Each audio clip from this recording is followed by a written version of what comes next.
The New York Rangers and the Vancouver Canucks, might I add, have been involved in ongoing NHL trade rumors for quite a while right now. The New York Rangers especially have been involved in a lot of trade rumors. They just traded their captain. They have been very, very not happy with how their season has been going.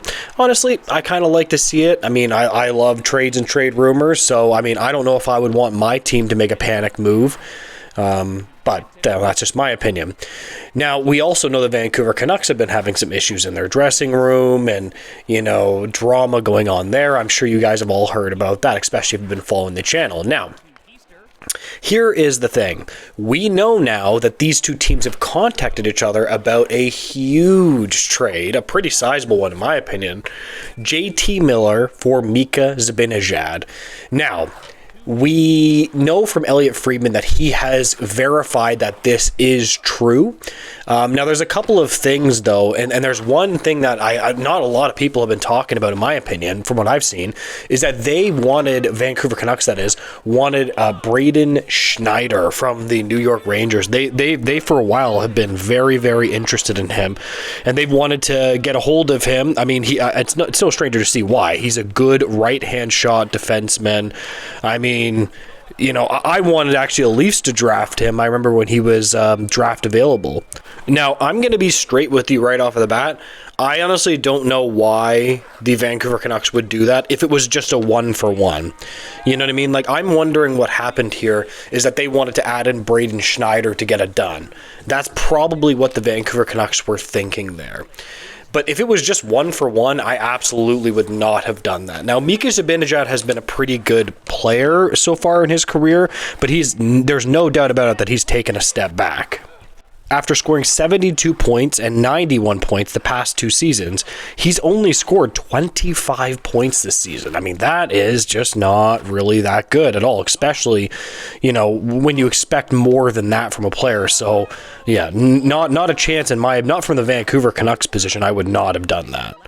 I mean, right now, Mika Zibanejad is on pace for 51 points. Now, I do obviously understand that hockey is a team game and that not everybody is going to, if a team is doing bad, obviously the players are going to be doing bad. There's not really many star players are going to be having good seasons on the New York Rangers because the entire team is spiraling. Like, I haven't seen a team spiral like this in a while. But yeah, 51 points is just simply not good enough for Mika Zibanejad. And also, to put the cherry on top, Mika Zibanejad, he gets paid $8.5 million. First off, he is a center. So centers are always going to be, they're going to offer more. Like, everybody wants a center. That's obviously true. But $8.5 million, like, my lord, you have to offer something more than 51 points for $8.5 million. That's just simply not good enough. And then again, from the Vancouver Canucks point of view, they have a player in JT Miller he's got 29 points in 29 games. Like, right, he's on pace for about 82 points over a full season, right? Like, why would they do that? Now, again, as I said, they wanted Braden Schneider. I'm not sure exactly what Braden Schneider is in his NHL career right now. This is one thing that I'm struggling with, because if you look at it, he plays about 17 minutes. It's about 16, 17 minutes a night. He was a former first-round selection. He was drafted 19th overall.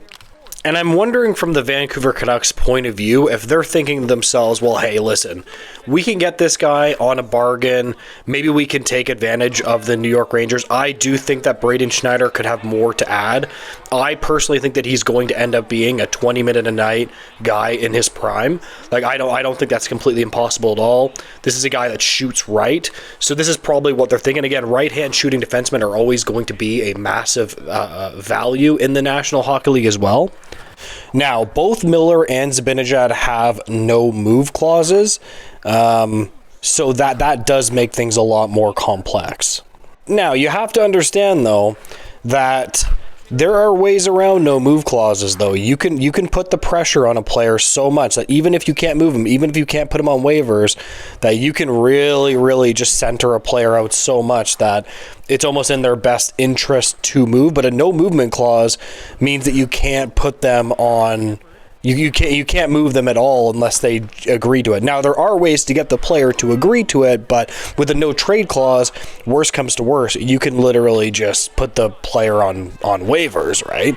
So you can just say, well, buddy, listen, the same thing happened a couple of times with the Tampa Bay Lightning, where they were essentially just like, hey, listen, if you do not move, you're gone. That's it. Like, we're just going to put you on waivers, and you're going to end up with whatever team picks you. So most players in that situation will say, hell no, just, no way. Just please, for the love of God, just trade. I'll just agree to a trade, essentially. Now, obviously, Miller is having a bit of a goal-scoring slump, but he's having a much more productive season overall. So, again, I've said this a couple times, but I just would never touch us. There's a reason why the Vancouver Canucks absolutely rejected this trade, and honestly, they were smart to. If you get a difference of opinion, please drop it below, but I don't know. I just honestly don't think that this would have worked out very well for the Canucks at all. And again, we know that Chris Drury has sent a notification out to all 31 teams, as reported by Elliot Friedman, saying, hey, listen, we are open for a trade. We genuinely do not care. We're willing to trade literally anybody right now. And the Canucks are looking for a deadline shakeup. So, again, even though they rejected this one, I would tell you guys to stay tuned. I do not think that either of these teams are done. The Canucks are clearly looking to solve their locker room issues, if you know what I mean. So this is one thing that is not going to go away until the Vancouver Canucks address it in some kind of way, right? They have to address it in some kind of way. Anyways, I just wanted to touch on this NHL trade rumor and news. If you could go ahead and like, comment, and subscribe, I would greatly appreciate it, guys, and make sure to have a great day. Goodbye, guys.